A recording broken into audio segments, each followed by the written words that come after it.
Welcome to Brigadier General James Dawkins, Jr.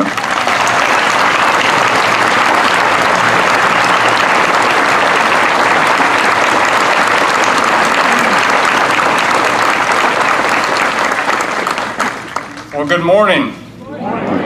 What a fine, beautiful morning it is. I was just amazed as we drove up down the street down there and saw the cars parked, and I thought, well, this would be there are a few folks here. And we pull up, through the flags up the road, and I go, wow, that's quite a crowd. I hope I can deliver, as I told my wife. Well, Ed, thanks for that kind introduction. Today across our nation, hundreds of ceremonies like these are paying tribute to the men and women of our armed forces who lost their lives in service to our nation. There's no better way to honor them than to gather together like we are here now and reflect on their selfless sacrifice.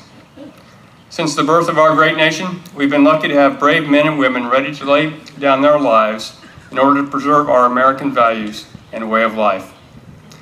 Our thoughts and actions are the reason their memory and sacrifice will not be forgotten. Thank you again for allowing me to be a part of today's event. I am truly honored.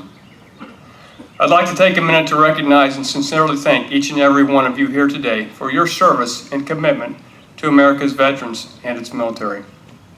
It's great organizations like the American Veterans Memorial Association and great cities like Fullerton that provide veterans the support they deserve. I also want to thank Mr. Ed Paul, Ms. Marilyn Harris, and retired Navy Commander Alan Stubblefield for the spirit of camaraderie that Dane and I have experienced over the last couple of days here, especially with dinner last night with the board. That was wonderful.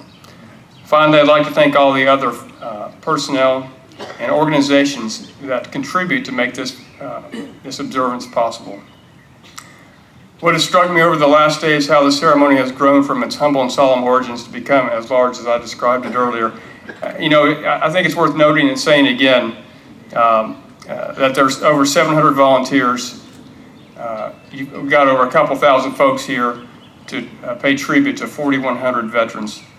And interestingly, there's about 30,000 graves in this memorial, the cemetery here. About, again, 4,100 are veterans. And the work that went forth to try to find where the veterans are, they have maps and shows them where the folks are to put the flags and the crosses. That's harder than you might realize. It takes a lot more time. So again, very impressed with the work that was done. Speaking of volunteers, I heard of, or learned of one such family of volunteers, the Chapmans, who are great benefactors of Orange County. Stanley Chapman's father, Charles, was the first mayor of Fullerton when it was incorporated in 1904. And of course, Chapman University is named in his honor.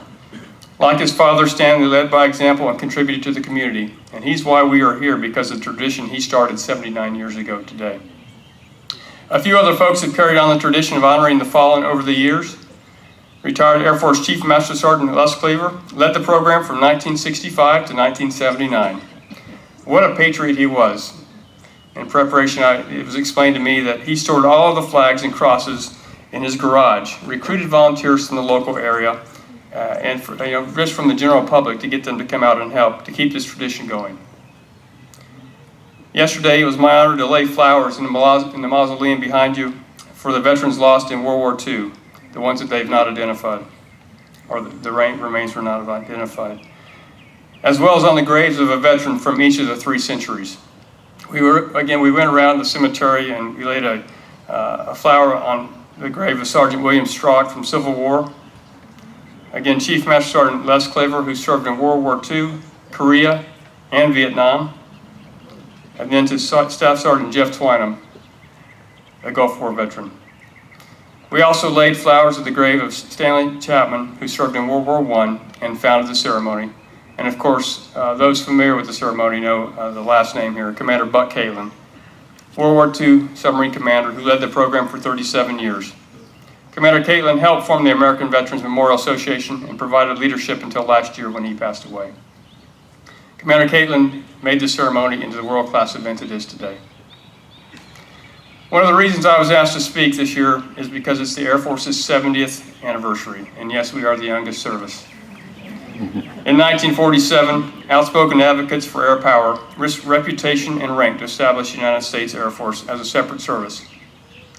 Since 1947, the Air Force has broken barriers in speed, altitude, distance, and technology, and capitalized on the diversity and talents of our airmen in order to build the greatest Air Force in the world. Generations of visionary airmen from all walks of life have strengthened our service and protected our country with courage, imagination, and willingness to take risk. Airmen are now fully engaged as part of America's joint force in every region of the world, every mission area, across the full spectrum of military operations. Airmen span the globe, and air power has become the oxygen the joint team breathes. I'd like to highlight three main themes for this year's 70th anniversary. These ideas have allowed the Air Force to break so many barriers over the past 70 years. They're innovation, teamwork, and heritage. Innovation is in our blood. It's an integral part of how we train and employ our squadrons, develop our capabilities, and move toward an even more effective Air Force. By fostering innovation in our airmen, we remain on the leading edge of technological breakthroughs that ensure our Air Force remains the best in the world. We empower our young airmen to come up with the new processes and technologies by placing great trust in them. I hope that I get to see some of these fine ROTC, junior ROTC cadets serving our Air Force in the future. They will be a part of that spirit of innovation that we need. Former Secretary of Air Force Deborah Lee James was asked during an interview how she created conditions in the workplace that foster innovation. She found it important to have as much diversity in the workforce as possible. While diversity typically refers to demographics like gender, race, and ethnicity, diversity of thought is just as important. Diversity comes from different experiences in life, different backgrounds, and different educational perspectives. All of this wrapped up together provides true diversity. And we require a continuous influx of really smart young folks, and we need to draw from every talent pool that America has to offer, from every background, race, ethnicity, and gender. And once we get all these fantastic young people into the door, whether it's the Air Force or the other services, we need to develop them, reward them, and make them feel like they're growing. And if we do it right, they'll be standing up on this stage in 28 years. The second theme is teamwork. As a service with joint origins, the Air Force is a foundation for multi-service, interagency, and coalition operations. When I say joint, I mean operations that include members from the Army, Navy, our Marine Forces, and of course our Coast Guard. From our days as the Army Air Service, when General Billy Mitchell, again an Army general, lobbied for a separate service, we have always operated in a joint environment with our sister services. Since its creation in 1947, the Air Force has provided air power to the joint team and given them the ability and freedom to fight in the air, on the ground, and at sea. No U.S. ground troop has been killed in an enemy aircraft attack since the Korean War. Now, there were other folks patrolling the skies, the Navy, the Marines, but the Air Force was the preponderance of the force during those times. And that's a pretty big statistic.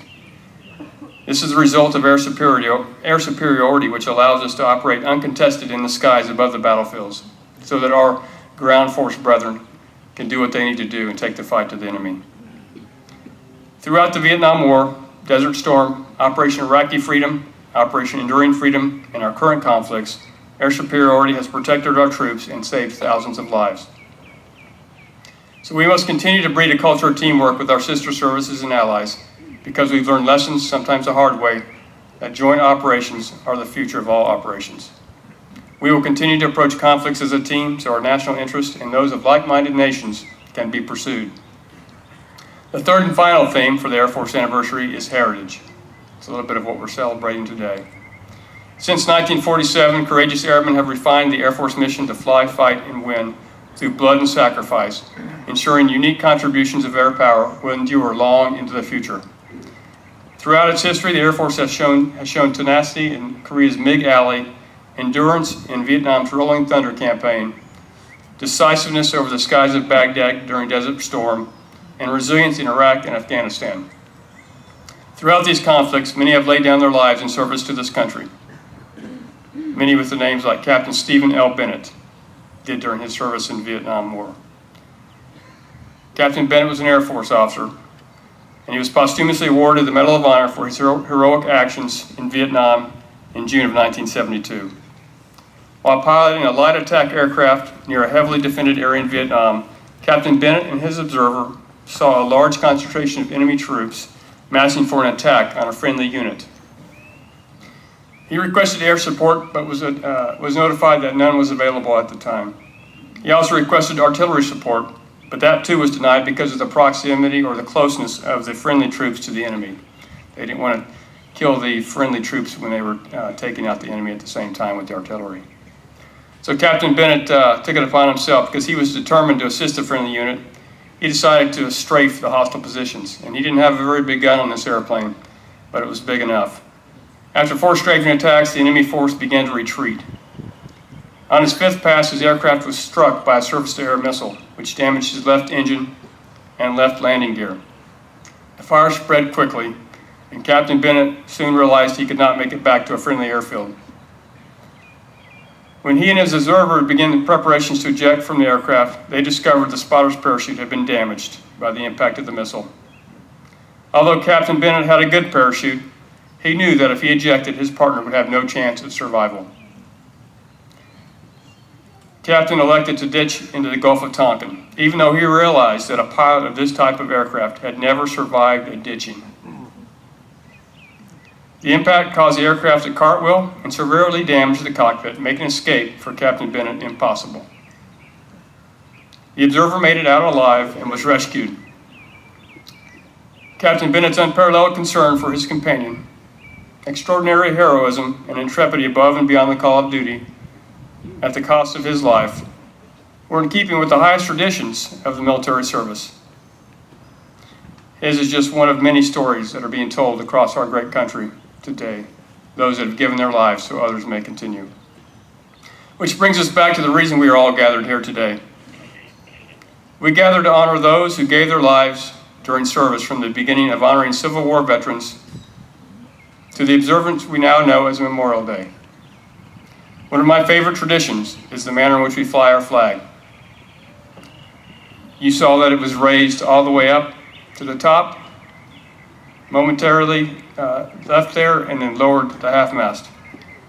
Well, it will not remain that way all day long, because at noon, it will be raised to full staff for the remainder of the day. The half-staff position is to remember the more than 1 million men and women who have given their lives since the birth of our nation. But at noon, their memory is raised by the living, who will resolve not to let their sacrifice be in vain, but to rise up in their stead and continue the fight for liberty and justice. Thank you for allowing me to speak to you today, and may God bless you and the United States of America.